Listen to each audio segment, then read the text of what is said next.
में तहलका मचाया हुआ साथियों, क्या बात है।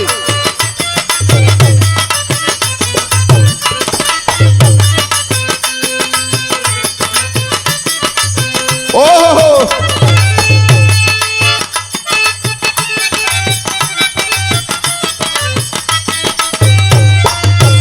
क्या बात है।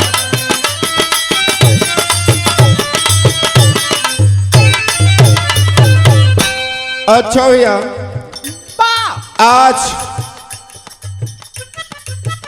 बड़ी जोर शोर पर हर गायक लोग समाजवादी पार्टी गठबंधन के लोग और भारतीय जनता पार्टी के गीत लोग गावत बा।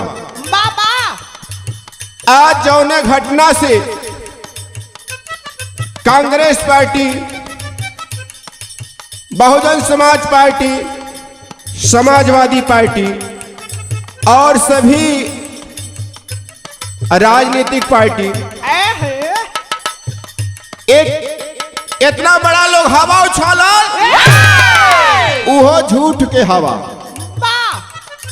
हम तो भैया समझ ना पाती रोहित भैया कि आखिर काहे सब लोग कहत बा मोदी को हराओ। हमारे राहुल गांधी का भी आवाज आ रहा है मोदी जी को हरा दो। मुलायम सिंह का भी आवाज है मोदी जी को हराओ। अखिलेश जी का भी आवाज है मोदी जी को हराओ। और बहन मायावती जी का भी आवाज है मोदी जी को हराओ। आखिर काहे भैया, कवन मोदी जी घोटाला कैले बने भैया, तू लोग बतावा। आखिर मोदी जी कवन घोटाला कैले बनो? घोटाला ना कैले हुआ। मोदी जी कोनो ए देश के चोर ना हुआ, एक ए देश के ईमानदार और संघर्षशील महान व्यक्ति हुआ। आखिर ये लोग काहे परेशान बा?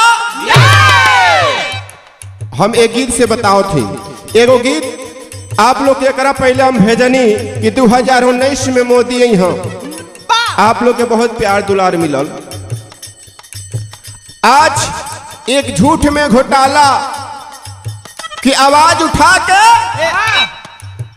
हमारे नरेंद्र मोदी जी को लोगों ने इस समाज में, इस हिंदुस्तान में चोर बनाने का काम किया, जिसको आप हर लोग जानते हैं।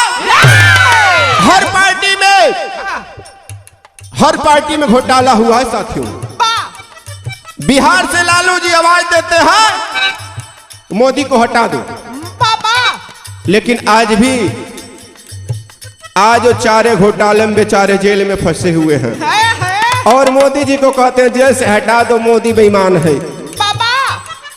कांग्रेस में जीप घोटाला, बोफोर्स तोप घोटाला, अगस्ता वेस्टलैंड घोटाला, पनडुब्बी घोटाला, कोयला घोटाला, खदान घोटाला, भर्ती घोटाला तमाम लोगों ने किया। समाजवादी पार्टी भर्ती घोटाला, मायावती जी मिल घोटाला। आई लोग मोदी जी के कहत बा कि भैया हो इनके हटा दो, लेकिन हमें कहे के बाद जो सबसे मुख्य पॉइंट हमारे गीत के बाद जौन आप लोग चर्चा सुननी एकरा पहले कि राफेल घोटाला मोदी जी कैले हुआ, लेकिन माननीय सुप्रीम कोर्ट का यह आदेश आया और न्याय आया कि मोदी जी ने चोर नहीं है, कहने वाले चोर हैं। लेकिन गीत के माध्यम से कहना है,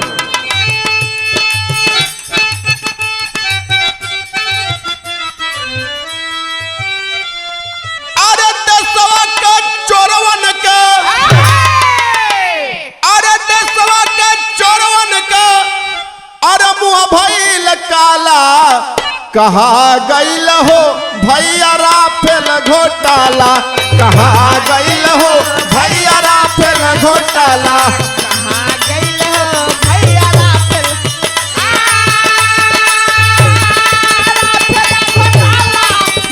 बहुत अच्छा, क्या बात है। राफेल घोटाला।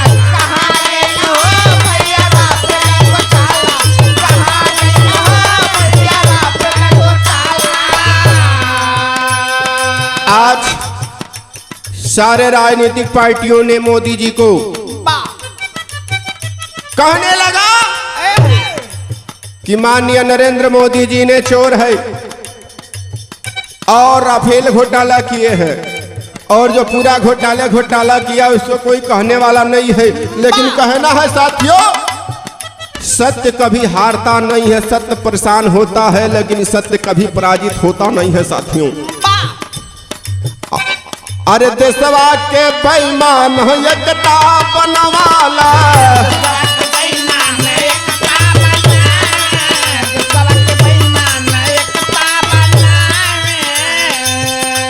अरे पिया हम मोदी जी का लक्षणा लगवाला,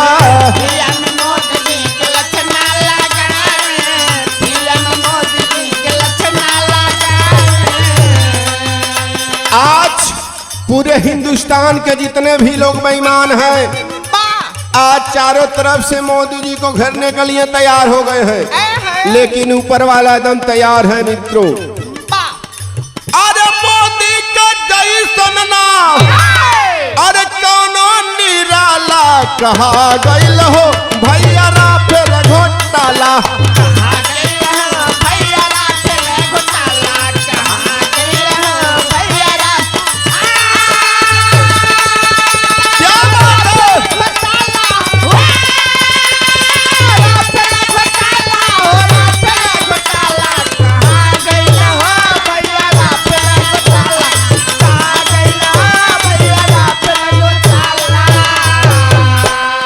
आखिर ये लोग कहे परेशान बा मोदी जी से।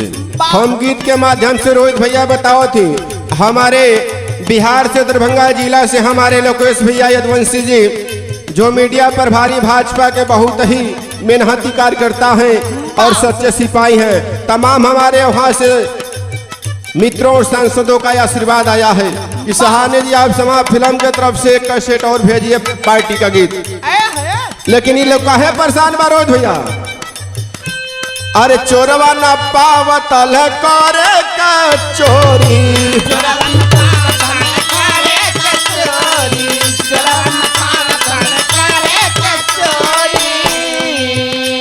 अरे झूठो के हाला करे चारी ओरी,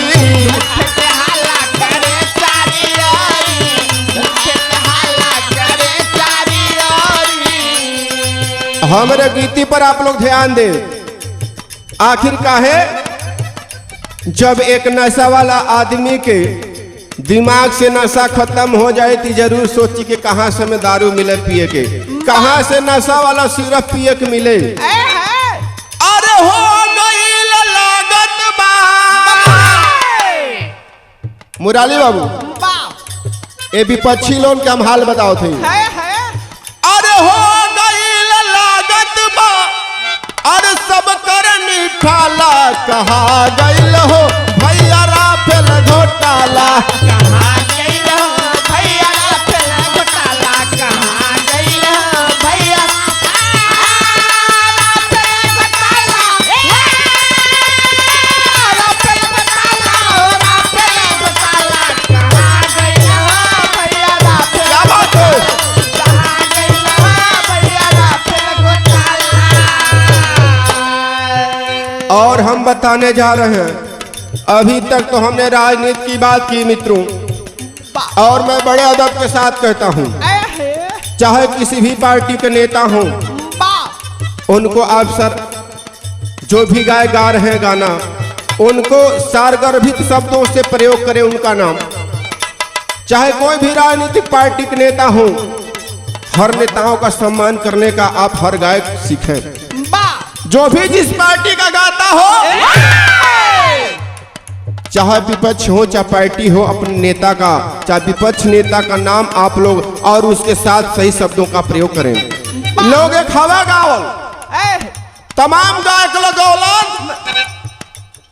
मोदी जी रढ़ुआ होंगे, योगी जी भड़ुआ होंगे, बाहर गवैया तुहार और बाहर तुहार गुरु। यह तो के संस्कार सिखावल गइल बा कि अपने भारत के जौन बा ऐसे प्रधानमंत्री चाहे किसी भी पार्टी का लीडर हूं, मैं ये बात नहीं कहता हूं, मैं भाजपा के गायक हूं कि मैं समाजवादी पार्टी के नेता का अशब्द का प्रयोग करूं, अश्लील शब्दों का प्रयोग करूं, चाहे बहन जी को, चाहे लालू जी को, चाहे राहुल जी को, ये कहने का कोई तात्पर्य नहीं बनता है मित्रों। हमारा और किसी का अधिकार नहीं है। सबसे बड़ा भगवान सब नेताओं के लिए यह जनता होती है मित्रों। यह किसी के बाप का बपौसी नहीं है राजनीति साथियों।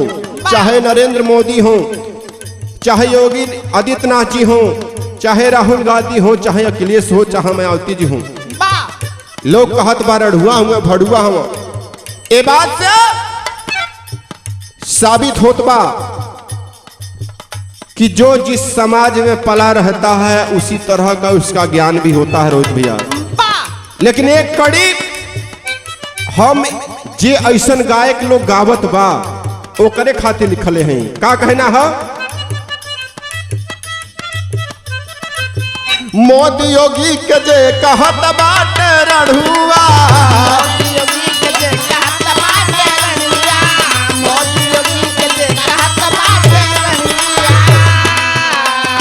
दुनहु नेता के बनाई ले त घरुआ, दुनहु नेता के बनाई ले त घरुआ, दुनहु नेता के बनाई ले त घरुआ। हम तो भैया बहुत कुछ ना कहब, लेकिन गीत के माध्यम से आप लोग समझ लिया। हम केहू नेताजी लोग के बात ही ना करी। जे भी गाना गावत बा हमार भाई लोग, कोनो भी पार्टी गीत गावो, लेकिन कोनो भी नेता के अशब्द ना प्रयोग करें। हम इहो कहतनी जे बड़ा अपने आप के हीरो बनता, इस श्याम देव सहानी के चैलेंज बा, चाहे बिरहा के क्षेत्र में हो, चाहे कोनो भी क्षेत्र हो। अगर सम्मान से गायकी करे के बाद सम्मान पैबा, सम्मान से गायकी करबा हर लोग के प्यार पैबा। अरे पूज जाता साधु के, अरे पूज जाता दुनहुन के, फेराल माला कहा गइल हो राहुल राफेल घोटाला, कहा गइल हो राहुल राफेल घोटाला, कहा गइल हो राहुल राफेल घोटाला, क्या घोटाला हो राफेल घोटाला, कहा गइल हो राहुल राफेल घोटाला, कहा गइल हो राहुल राफेल घोटाला। एक और चर्चा आई हम लोग के बीच में, आप लोग के बीच में, कि मोदी जी जौन बा बहुत तेल महंगा कर दहलन। हम तभी कहतनी भैया कांग्रेस के सरकार आ गई, बन गई 5 राज्य में। हम आप सबसे निवेदन करत हई कि अब पेट्रोल 20 रुपया लीटर हो गई बा, खाना सबके फ्री कांग्रेस देहे लगल, पढ़ाई लिखाई सब कुछ फ्री कह दहलस कांग्रेस। अब आप लोग के सोचे पड़ी कांग्रेस वालन के नीति बा। भैया जे तेल के हल्ला करत रहे कांग्रेस से मिलके खरीद ले तेल, लेकिन फिर अपने देश के और अपने नेता के नीति और नियत के विषय में हम आप सबसे निवेदन कर रहे हैं मित्रों। देशवा के शान जानी भैया भूलैया,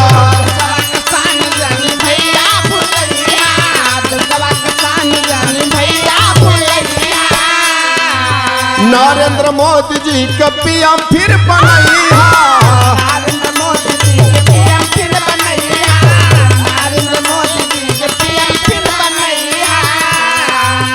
भैया आप सबसे हाथ जोड़ के निवेदन बा, 2019 में जौन चुनाव लोकसभा के हुई, आप लोग उस समय कमल वाले निशान के ऊपर आप जो बटन, नीला बटन रहेगा, आप कमल फूल वाले निशान के सामने वाले बटन को दबाएंगे ताकि आपका वोट किसी बेईमानों के खातों में ना जाए, सीधे माननीय नरेंद्र मोदी जी के खातों में आए।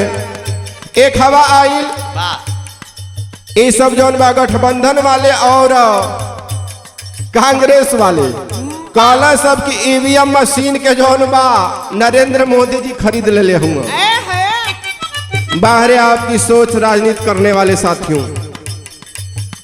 आज अगर मोदी जी को करना होता मित्रों तो राजस्थान, तेलंगाना, मध्य प्रदेश में माननीय नरेंद्र मोदी जी चुनाव नहीं हारते, भारतीय जनता पार्टी चुनाव नहीं हारती। लेकिन आज बेईमानों का मुंह काला हो गया मित्रों। राफेल घोटाला से भी बेईमानों का मुंह काला हो गया, ईवीएम मशीन से भी बेईमानों का मुंह काला हो गया। अब इन लोगों के पास कुछ बचा नहीं। आप सभी भारत के हमारे नागरिक बंधुओं से आग्रह निवेदन है, आप लोग किसी के झांसे में नहीं जाएं और भारतीय जनता पार्टी के चुनाव चिन्ह कमल फूल वाले निशान के सामने वाले बटन को दबाएंगे। अरे गावल श्याम देवा, अरे गीतिया निराला, कहाँ गइल हो भैया राफेल घोटाला, कहाँ गइल हो।